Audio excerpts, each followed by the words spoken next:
하나님 말씀은 아가서 4장 7절 말씀입니다. 아가서 4장 7절 말씀 우리 같이 한 목소리로 함께 읽겠습니다. 나의 사랑 너는 어여쁘고 아무 흠이 없구나. 아멘. 나의 사랑 너는 순전히 어여뻐서 아무 흠이 없구나. 아멘. 이 7절 말씀은 주님께서 주님의 몸된 교회를 향한 주님의 권면의 말씀이시고 칭찬의 말씀이십니다. 그런데 주님께서 교회를 향하여 순전히 어여뻐서 아무 흠이 없다라고 말씀을 하는데, 바로 앞에 6절에서는 나의 사랑 너는 날이 저물고 그림자가 사라지기 전에 내가 모략산과 유향의 작은 산으로 가리라. 이것은 외적인 아름다움을 드러낸, 우리가 이 모략산과 이 유향의 작은 산이라고 하는 것은 바로 하나님 앞에 이제 성도들이 나아갈 수 있게 되어진 것을 비유적으로 육체의 아름다움을 통하여 드러낸 것이라고 말씀을 드렸습니다. 그렇다면 이 6절은 외모로 인한, 외모 겉으로 드러난 그 아름다움을 노래한 것이라면, 이 7절의 말씀은 내면의 아름다움을 나타내고 있다고 신학자들은 그렇게 이해를 하고 있습니다. 지금 하나님께서는 이 땅에 있는 교회가 순전히 어여뻐서 아무 흠이 없다고 합니다. 여러분들이 생각하기엔 어떠하십니까? 이 세상에 주님이 오신 이후로 교회는 단 한 번도 흔들린 적이 없고 단 한 번도 더럽혀진 적이 없습니다. 주님이 오시는 그 날까지 순결과 정절을 유지하며 주님 오실 날을 기다리는 신부로서 준비되어져 가고 있습니다. 그것은 2000년 전이나 지금이나 또 주님이 오시는 그 날까지 그러할 것입니다. 많은 분들이 교회의 부패와 이런 타락으로, 특히 목회자들의 타락으로 가슴 아파하고 교회들이 병들었다고 이야기합니다만, 일반적으로 세간에서 이야기되어지는 타락한 교회, 부패한 교회, 이것은 눈에 보여지는 교회라 이름 불러지는 그 전체를 이야기하는 것이죠. 근데 오늘 성경은 교회를 순전하고 어여쁘며 아무 흠이 없다고 이야기합니다. 우리들의 생각과는 좀 다르지요. 근데 지금 여기서 이야기하는 주님이 순전하고 어여쁘고 흠이 없다고 이야기한 이 술람 여인을 통한 이 교회의 아름다움을 말씀하고 계시는데, 이것은 진리의 말씀이고 변함이 없습니다. 그러니까 우리가 이렇게 무슨 교회라고 불려지는 것과 주님의 진정한 몸된 거룩한 구원받은 성도들의 모임으로서의 교회 사이에는 차이가 있습니다. 그리고 우리가 교회에 대한 하나님의 경륜을 이해하지 않으면 이런 교회를 오해하게 됩니다. 보통 하나님의 구원의 경륜을 세 경륜으로 나누어서 이해할 수 있습니다. 그래서 제1, 제2, 제3 경륜 이렇게 이해되어지는데요. 성경 전체를 보면 하나님께서 이 세상을 창조하시고 사람으로 하여금 다스리게 하시죠. 에덴 동산이 바로 하나님의 구원의 경륜의 첫 번째입니다. 그래서 제1경륜 하면 에덴 동산이라고 하는 것을 하나님 나라의 거점으로 하여서, 백성은 누구예요? 아담과 하와를 통한 그 자손들이 하나님 나라의 백성이 됩니다. 주권은 하나님께 있죠. 그래서 하나님 나라의 첫 번째 경륜은 바로 에덴 동산이고, 백성은 아담과 하와입니다. 근데 아담과 하와가 사단의 꼬임에 넘어가 죄를 범하게 되지요. 죄를 범한다고 하는 것은 하나님과의 이별 선언을 말합니다. 그래서 뛰쳐나가게 되죠. 하나님께서는 아담과 하와를 에덴 동산에서 쫓아내셨습니다. 그 이후에 하나님의 나라가 완전히 좌절된 것은 아니죠. 시간 속에서 뒤로 유보되어진 것입니다. 하나님은 실패할 수가 없는 분이시죠. 사단 마귀가 아담과 하와를 꼬드겨서 완전히 하나님 나라를 실패로 수포로 돌아가게 할 것 같지만, 오히려 하나님은 인간의 죄로 인하여 하나님의 그 구원의 경륜을 더욱 놀랍고 더 아름답게 한층 더 진전을 시켜나가십니다. 우리가 볼 때는 뒤로 물러선 것 같은데, 그것으로 인하여 하나님의 나라는 더 커가고 더 아름다워져 가며 그 완전함의 경륜이 더 커간다 이 말입니다. 이것을 그대로 우리 개인에게 적용을 시킬 수 있어요. 우리가 죄를 짓고 죄를 깨달으면 어떻게 되죠? 분명히 회개하게 되고 그 회개를 통하여 우리는 용서를 경험하게 됩니다. 그럼 그 결과는요, 하나님을 더 사랑하게 됩니다. 하지만 하나님을 더 사랑하게 되어진 것 때문에 이 죄가 정당화될 수는 없습니다. 이 죄는 분명 하나님 보시기에 너무나 악한 것이고 하나님과 우리 사이는 너무나 끔찍한 방해물이면 틀림없습니다.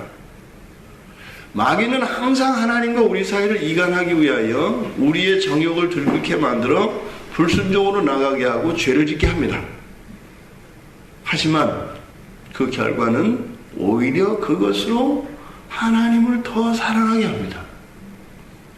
이것이 하나님 나라의 경륜에도 동일하게 적용되는 것이에요. 진리라는 것은 어떤 때는 적용이 되고 어떤 때는 예외가 되는 것이 아니라 진리는 항상 동일합니다. 항상 동일합니다. 어둠 속에서든 빛 가운데에서든 항상 동일합니다. 이 두 번째 경륜이 바로 하나님이 아브라함을 부르시는 것입니다. 그래서 이 두 번째 경륜에서의 하나님의 나라는 어디예요? 이제는 가나안 땅이 되는 겁니다. 약속의 땅으로. 그래서 하나님의 백성들을 그곳으로 옮기시죠. 이 두 번째 경륜, 이 하나님 나라의 두 번째 지평에서는 하나님 나라의 백성은 이제는 아담과 하와에서 아브라함과 사라를 통한 그 언약의 자손들이 하나님 나라의 백성이 됩니다. 이것이 오늘날 우리가 이야기하는 이스라엘 유대인들이죠. 언약의 백성들, 선민이라고 스스로 자처하는 그들이죠. 그러니까 하나님 나라가 이제는 에덴 동산에서 어떻게 됐어요? 가나안 땅으로 확장되어져 가요. 그리고 그곳에서 아브라함을 통한 유대인들을 하나님 나라의 백성으로 삼으십니다. 그것이 구약 성경의 이야기죠. 하나님 나라의 두 번째 경륜, 이스라엘을 통한 하나님 나라의 건설과 그를 통하여 온 우주를 하나님의 통치 안에 두시고자 하는 것이죠. 근데 그 역사 속에서 이스라엘 사람들은 하나님의 구원의 경륜을 온전히 이해하지 못했습니다. 그저 우리 이스라엘 사람만 다른 민족, 다른 이방인들과는 구별되어지는 특별한 선민의식을 가지고 있었고, 오직 우리를 그 메시아와 함께 온 세계를 다스리는 통치자 되는 민족으로 삼았다라고 생각을 했습니다. 그리고 더욱 중요한 것은 이 구약 성경에 나오는 대부분의 이야기들이 무엇입니까? 하나님이 그토록 싫어하시는 온갖 우상숭배, 불순종, 음란과 하나님을 향한 대적입니다. 그러한 일들이 계속 반복되어지며 하나님의 용서, 그들의 회복, 또다시 범죄, 타락, 하나님의 용서, 회복 수없이 반복되어집니다. 마침내는 나라가 멸망하고 나라 없는 나라로 전락하게 되죠. 그리고 구약과 신약 사이에 약 400년의 계시가 중단되어지는 암흑의 시대가 찾아옵니다. 그리고 2000년에 나라 없이 떠도는 이스라엘의 비극이, 현대사의 비극이 시작이 되어집니다. 제2경륜에서도 아담과 하와의 그 원죄의 굴레를 벗어나지 못하고 또다시 원조상의 일을 반복합니다. 제3경륜은 무엇일까요? 이제는 하나님 나라가 어떻게 됐어요? 온 열방이 되었습니다. 왜요? 예수님께서 복음 들고 땅끝까지 그 복음을 전하셨기 때문에 이제는 하나님 나라의 지평이 가나안 땅, 이 팔레스타인에서 온 지구 전체, 더 나아가 온 우주가 하나님 나라로 확장되어졌습니다. 보십시오.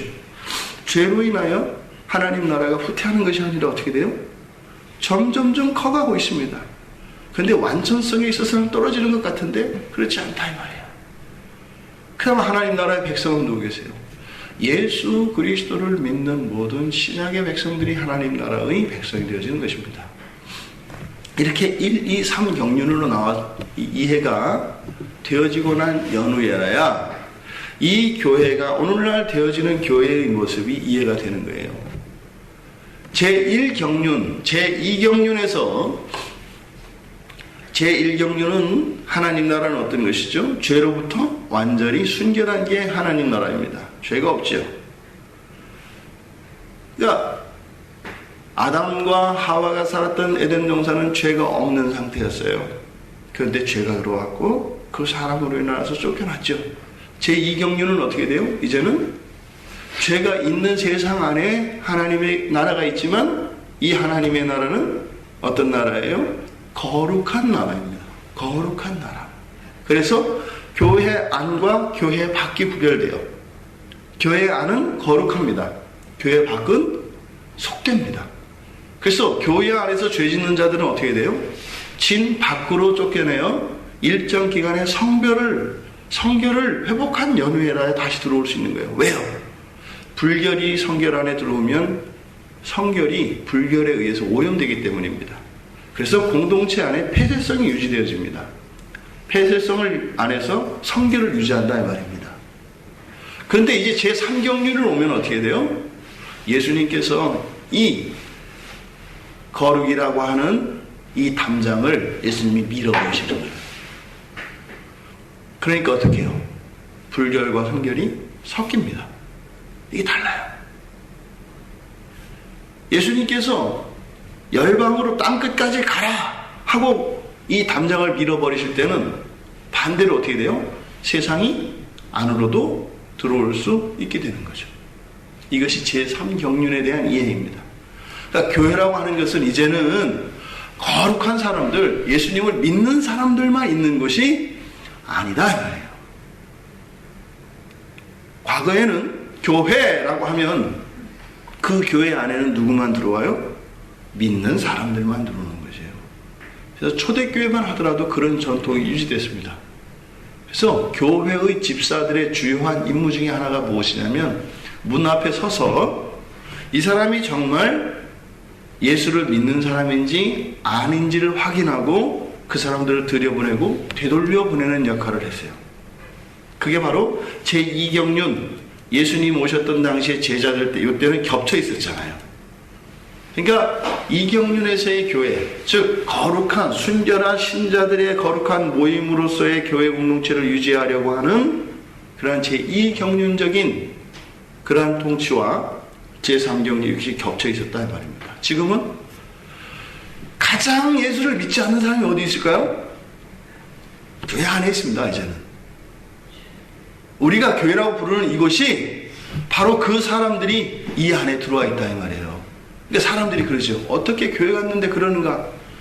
원래 그런 겁니다. 그리고 정말 예수를 믿는 사람들이 어디 있을까요? 교회 안에 있습니다. 그런데 어떻게 해요? 빛과 어둠이 함께하되 어둠이 빛을 이기지 못합니다. 그렇게 비틀거리고 넘어갈 것 같은데 교회가 그렇지 않다 이 말입니다. 왜요? 하나님이 붙잡고 계시기 때문에. 지금 술람미 여인을 향하여 교회를 순전히 어여뻐서 아무 흠이 없다고 이야기하시는 이 주님의 말씀, 이 주님의 말씀은 하나님께서 교회의 순결과 아름다움의 주인이시기 때문에 이 근거는 주님에게 있는 것입니다. 우리의 구원의 근거가 주님에게 있듯이 우리 성도들의 아름다움의 근거는 하나님께 있다 이 말입니다. 우리가 하나님의 형상을 따라 지음받아 하나님을 닮아가는 우리 안에서의 생명의 빛이 우리의 아름다움의 근거라고 이야기하는 것입니다.